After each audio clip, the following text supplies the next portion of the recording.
So what was the day-to-day like in Kansas? Because that was supposed to be my little homestead, and I was supposed to go there, hook up my solar, garden, whatever, the whole homestead thing. Just live the dream, really. But the mobile home was so bad, I wasn't comfortable living there. And when you're not comfortable in your housing situation, you tend to want to either change that or get out. You just can't stay somewhere that you're not comfortable, because it causes a lot of anxiety, and you're just focused on that. And that's what happened there. I sank probably $9,000 in probably 2 months trying to fix this thing. Didn't make a dent in it. I mean, when I say sunk 9,000, I'm talking about buying tools. I guess that, as far as living expenses, there wouldn't be too much living expenses there. It would have been material and tools, really, because I had to buy a generator, a gas generator, air compressor, any kind of tools I needed, like saws, because I didn't have anything. When I went there, I was brand new to the DIY scene. So everything was new to me. I didn't know how to do anything. So I sunk a lot of money into it. I decided to, at first I was going to do the kitchen, because I had already decided to sell it. It was like a week or two into it. I was selling this thing. But I wanted to get it a little better. I knew it wasn't going to be for me, so I had to sell. So at first I was just going to paint the kitchen, maybe just paint that, but I saw everything was so bad. I thought, well, what about the bathroom? I couldn't take a shower in there. It was bad. So I just gutted the whole thing. Right down to the studs, the flooring. I replaced the flooring. Took one of the closets out. It was a linen closet. And so I took that out to make the bathroom a little bigger. And I took it down to the floor joists and the wall studs. And replaced the window. Kind of moved the window a little bit, centered it a little bit more than it was. I think it was actually bigger too. It was a bigger window. But it was still, I believe it was still for mobile homes, because it had, the metal border around it. And, you got to put like 20 screws in these things and caulk them up really good. And so I was never comfortable, and it was so bad that I just slept in the living room. I used the bedroom as storage. So I just threw the mattress on the floor and slept there. It was really in the little dining area. But the day-to-day was burning trash. There's a lot of trash. Trying to do laundry, but really just fighting with it. I had bought the new washing machine, but the water, there was sand in it, because we had the well. A lot of times that well would run dry because it was only 80 feet. And I'd have to go down to the next town in Neodesha to the water treatment plant and get water. I had a 200-gallon tank, or 210 gallons, something like that. Fit in the back of a pickup. And I'd get water there. It was about a penny a gallon, something like that. Maybe not even that. Really cheap. So I'd go down there, grab that, get back to the property, and then pour all that down into the well. And that lasts me a couple of days, maybe 2 or 3, depending on how many loads of laundry I did, because that just drained it. big time. But the washing machine would, a lot of times it wouldn't even wash. It would just, the water would be trickling or something like that. There wouldn't be enough pressure, and it would just time out. So that's what it did. It would time out. I tried putting like a 5-gallon bucket of water in there, and it would just drain it. It's crazy. I don't know what kind of sensors or logic they did. You know, I'm a software developer. I'm a programmer. I don't know why you would program these things to do that. You should be able to pour water into it up to a certain level, and you shouldn't babysit the customer. Okay, we shouldn't, as developers, we shouldn't say, oh, they might put too much water in it and make a mess, or you know, overflow the tub or something like that. You know what? Let them do it. Okay, let them do that. They're adults. So I couldn't do that. I would clean the filter. Sometimes that didn't work. Yeah, it was a big mess. It really was. The way I took showers was outside with a 5-gallon bucket, which is actually nice. If you haven't taken a shower outside, even a bucket bath, as I would call it, yeah, you gotta do that. That's great. Out back, you know, nobody can see you, but just out in the open air, you know, taking your bath. That's, you know, just get some water, soap up, and then pour a big 5-gallon bucket of hot water on you. Ah, so nice. But now having a real outdoor shower, that'd be great. That'd be awesome. So definitely on my list.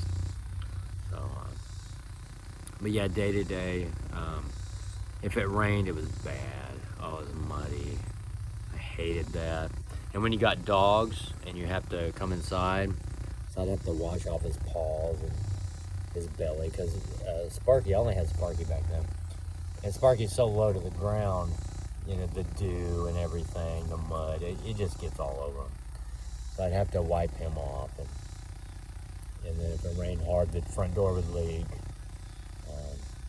So yeah, it was just, it was a mess. I hate dealing with rain when it comes to tracking water or mud through the house. Pet peeve, big time. So that was that. It was winter and fall, so I didn't have to deal with mowing anything. Had I been there longer, I would have. Because I had already sold it by first week of February. I think it was February 7th, I think. So yeah, it was just a constant mess. The well pressure tank. That thing was like 30 years old. It was all rusted out. I didn't know anything about any of this. This is all stuff that I would discover.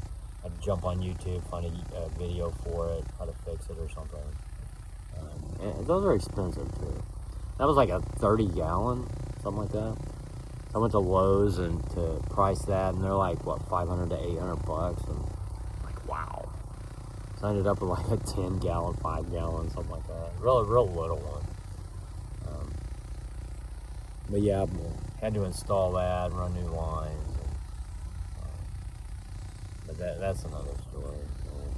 But yeah, the well was a constant mess. And then you'd have to pressurize that tank because it would run out. Not the new one, the old one, before it totally went bad. It would lose pressure. So you'd have to pour water down the well. And the guy that sold me it didn't tell me any of that. He just said you'd have to put air in it. And I had no idea why. Mosquitoes are out.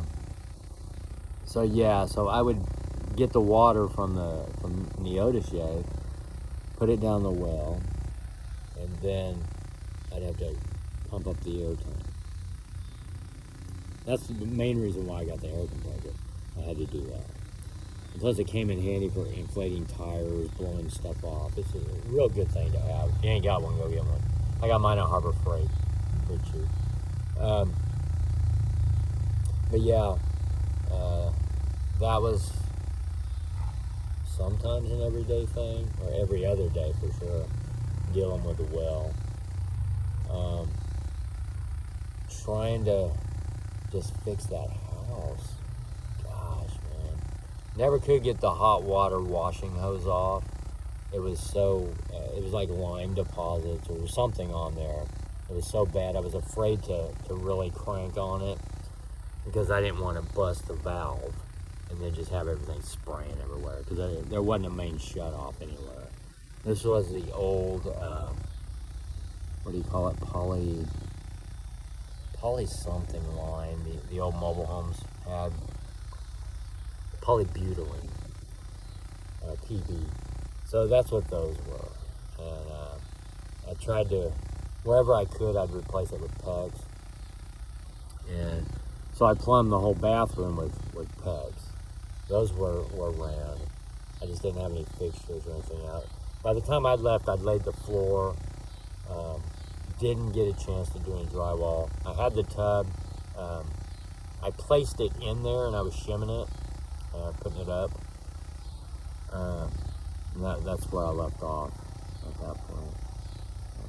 But it was just constantly trying to fix something or get something into a state where I could, I was happy with it, or at least I could deal with it and didn't bother me.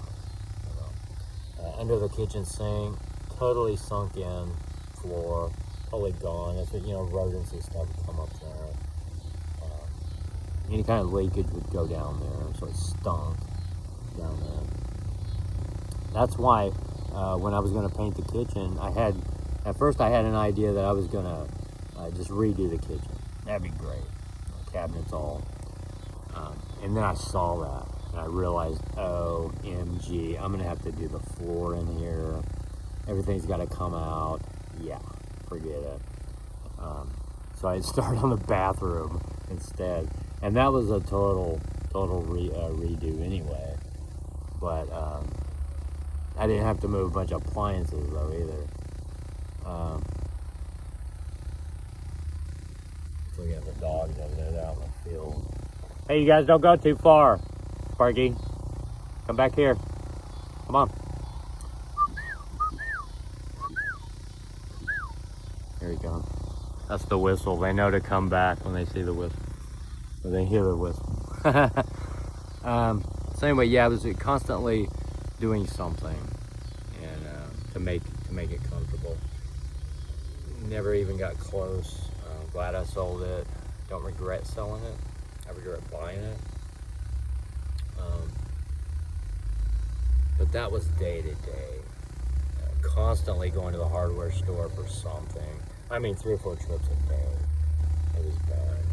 And some of that is being new to DIY and construction in general. I didn't know what I was doing. So, you know, something would come up. Oh, I got to go research it. Now I got to go buy something. Remember that if you're a new person, you're going to be going off grid or something like that, you need to be close to a hardware store. Okay? Because you're going to be going back and forth on that.